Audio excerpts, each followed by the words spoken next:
Kung sa tingin mo gumagalaw ng paikot ang building na ito, pues nagkakamali ang mata mo. Ang San Siro Illusion Building na matatagpuan sa Milan, Italy ay isang kilalang estruktura na dinisenyo upang lumika ng optikal na ilusyon. Ang gusaling ito ay binuo gamit ang kakaibang arkitektura na nagbibigay ng impresyon na ang mga pader nito ay baluktot o gumagalaw. Depende sa kung saan anggulo ito tinitingnan.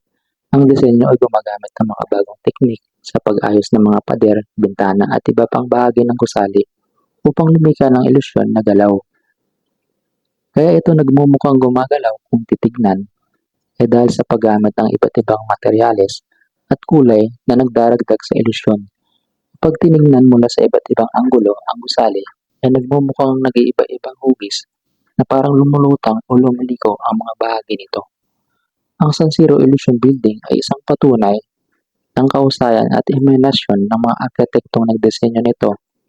At dahil dito, dinadayo ito ng maraming bisita at turista na gustong makaranas ng mga kakaibang visual na karanasan.